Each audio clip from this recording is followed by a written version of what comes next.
ಪಶ್ಚಿಮ ಘಟ್ಟ ಸೇರಿದಂತೆ ರಾಜ್ಯಾದ್ಯಂತ ಮುಂಗಾರು ಮಳೆ ತೀವ್ರಗೊಂಡಿದೆ. ರಾಜ್ಯದ ಪ್ರಮುಖ ಜಲಾಶಯಗಳಿಗೆ ನೀರಿನ ಒಳಹರಿವು ಭಾರೀ ಪ್ರಮಾಣದಲ್ಲಿ ಹೆಚ್ಚಾಗಿದೆ. ಬಹುತೇಕ ಜಲಾಶಯಗಳಲ್ಲಿ ನೀರಿನ ಮಟ್ಟ ಗಣನೀಯವಾಗಿ ಏರಿಕೆಯಾಗಿದ್ದು, ನೀರಿನ ಸಂಗ್ರಹ ಸಾಮರ್ಥ್ಯದಲ್ಲಿ ಸುಧಾರಣೆ ಕಂಡುಬಂದಿದೆ. ವಿಜಯಪುರದ ಆಲಮಟ್ಟಿ ಡ್ಯಾಂಗೆ ಅತಿ ಹೆಚ್ಚು ನೀರು ಹರಿದು ಬರುತ್ತಿದ್ದು, ಕೆಆರ್ಎಸ್, ತುಂಗಭದ್ರಾ ಮತ್ತು ಭದ್ರಾ ಜಲಾಶಯಗಳ ನೀರಿನ ಮಟ್ಟದಲ್ಲೂ ಗಣನೀಯ ಏರಿಕೆ ಕಂಡುಬಂದಿದೆ. ಇತ್ತ ಕೊಡಗಿನ ಕುಶಾಲನಗರ ತಾಲೂಕಿನ ಹಾರಂಗಿ ಜಲಾಶಯವೂ ಸಹ ತುಂಬುವ ಹಂತದತ್ತ ಸಾಗುತ್ತಿದೆ. ಕೇರಳದ ವಯನಾಡು ಭಾಗದಲ್ಲಿ ನಿರಂತರ ಮಳೆಯಾಗುತ್ತಿರುವ ಹಿನ್ನೆಲೆ ಕಬಿನಿ ಜಲಾಶಯಕ್ಕೆ ಒಳಹರಿವು ಹೆಚ್ಚಾಗಿದೆ. ತಡರಾತ್ರಿಯಿಂದ ಮುಂಜಾನೆಯವರೆಗೂ ಜಲಾಶಯಕ್ಕೆ 10,757 ಕ್ಯೂಸೆಕ್ ನೀರು ಹರಿದು ಬಂದಿದ್ದು, ಹೊರಹರಿವು 500 ಕ್ಯೂಸೆಕ್ ತಲುಪಿದೆ. ಕಬಿನಿ ಜಲಾಶಯದ ಗರಿಷ್ಠ ಮಟ್ಟ 2,284 ಅಡಿ ಆಗಿದ್ದು, ಪ್ರಸ್ತುತ ನೀರಿನ ಮಟ್ಟ 2,261 ಅಡಿಗೆ ತಲುಪಿದೆ. ಹೀಗೆ ಮಳೆ ಮುಂದುವರಿದರೆ ಒಳಹರಿವು ಇನ್ನಷ್ಟು ಹೆಚ್ಚಾಗುವ ಸಾಧ್ಯತೆ ಇದೆ. ಮಹಾರಾಷ್ಟ್ರದ ಪಶ್ಚಿಮ ಘಟ್ಟದಲ್ಲೂ ಮಳೆ ಆರ್ಭಟ ಮುಂದುವರೆದಿದೆ. ಆದ್ದರಿಂದ ಕೃಷ್ಣಾ ನದಿಯಲ್ಲಿ ನೀರಿನ ಮಟ್ಟ ದಿನದಿಂದ ದಿನಕ್ಕೆ ಗಣನೀಯವಾಗಿ ಏರಿಕೆ ಆಗುತ್ತಿದೆ. ಕೃಷ್ಣಾ ನದಿಗೆ ಅಪಾರ ಪ್ರಮಾಣದ ನೀರು ಹರಿದು ಬರುತ್ತಿದ್ದು, ಪ್ರಸ್ತುತ 1,21,097 ಕ್ಯೂಸೆಕ್ ಒಳಹರಿವು ದಾಖಲಾಗಿದೆ. ನಿನ್ನೆಗೆ ಹೋಲಿಸಿದರೆ ಇಂದು ಸುಮಾರು 14,000 ಕ್ಯೂಸೆಕ್ ನೀರು ಹೆಚ್ಚುವರಿಯಾಗಿ ಹರಿದು ಬಂದಿದೆ. ಅಲ್ಲದೆ ನದಿ ಪಾತ್ರದ ಜನರಲ್ಲಿ ಪ್ರವಾಹದ ಆತಂಕವೂ ಹೆಚ್ಚಾಗಿದೆ. ಕೊಡಗು ಜಿಲ್ಲೆಯಲ್ಲಿ ಭಾರೀ ಗಾಳಿ ಮಳೆ ಮುಂದುವರೆದಿದ್ದು, ಮಡಿಕೇರಿಯಲ್ಲಿ ಭೂಕುಸಿತದ ಆತಂಕ ಹೆಚ್ಚಿಸಿದೆ. ಕೆಎಸ್ಆರ್ಟಿಸಿ ಬಸ್ ನಿಲ್ದಾಣದ ಸಮೀಪ ಏಕಾಏಕಿ ಭೂಕುಸಿತ ಸಂಭವಿಸಿದ್ದು, ಮುನ್ನೆಚ್ಚರಿಕಾ ಕ್ರಮವಾಗಿ ಏಕಮುಖ ಸಂಚಾರ ವ್ಯವಸ್ಥೆ ಜಾರಿಗೊಳಿಸಲಾಗಿದೆ. ನಿರಂತರ ಮಳೆಗೆ ಮತ್ತಷ್ಟು ಭೂಮಿ ಕುಸಿಯುವ ಸಾಧ್ಯತೆ ಇರುವುದರಿಂದ ಪೊಲೀಸರು ಬ್ಯಾರಿಕೇಡ್ ಅಳವಡಿಸಿದ್ದಾರೆ. ವಾಹನ ಸವಾರರು ಆತಂಕದ ನಡುವೆಯೇ ಸಂಚರಿಸುತ್ತಿದ್ದಾರೆ. ಪಶ್ಚಿಮ ಘಟ್ಟ ಪ್ರದೇಶದಲ್ಲಿ ಭಾರೀ ಮಳೆಯಾಗುತ್ತಿದೆ. ಆದ್ದರಿಂದ ಸಂಭವನೀಯ ಪ್ರವಾಹ ಎದುರಿಸಲು ಬೆಳಗಾವಿ ಜಿಲ್ಲಾಡಳಿತ ಹೆಚ್ಚಾಗಿದೆ.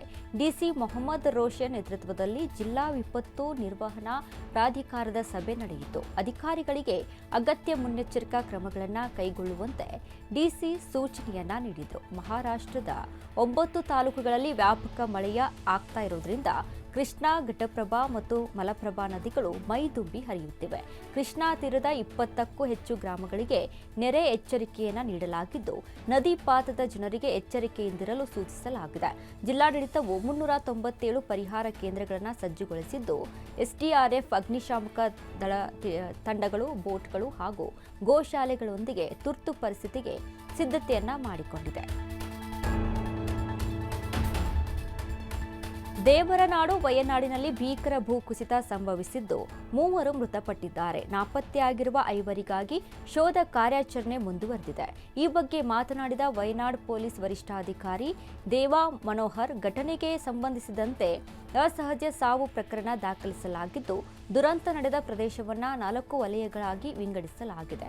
ಶ್ವಾನ, ಅಗ್ನಿಶಾಮಕ ದಳದ ಸಿಬ್ಬಂದಿ ಮತ್ತು ಎನ್ಡಿಆರ್ಎಫ್ ತಂಡಗಳು ತೀವ್ರ ಶೋಧ ನಡೆಸುತ್ತಿವೆ ಎಂದಿದ್ದಾರೆ.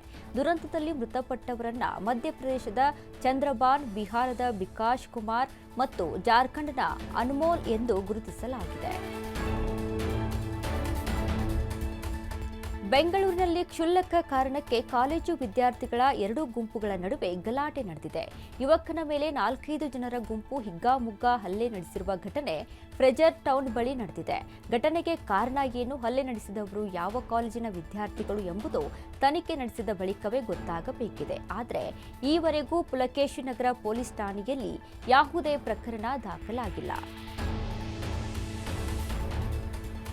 ಓವರ್ಟೇಕ್ ಮಾಡುವ ವೇಳೆ ಟಾಟಾ ಎಸ್ ವಾಹನವೊಂದು 20 ಅಡಿ ಆಳದ ಹಳ್ಳಕ್ಕೆ ಬಿದ್ದ ಘಟನೆ ಹೊಸಕೋಟೆ ತಾಲೂಕಿನ ಬೆಳ್ಳಿಕೆರೆ ಕ್ರಾಸ್ ಬಳಿ ನಡೆದಿದೆ. ವಾಹನ ಹಳ್ಳಕ್ಕೆ ಉರುಳಿ ಬಿದ್ದಿದ್ದರೂ ಅದೃಷ್ಟವಶಾತ್ ಚಾಲಕ ಪ್ರಾಣಾಪಾಯದಿಂದ ಪಾರಾಗಿದ್ದಾನೆ.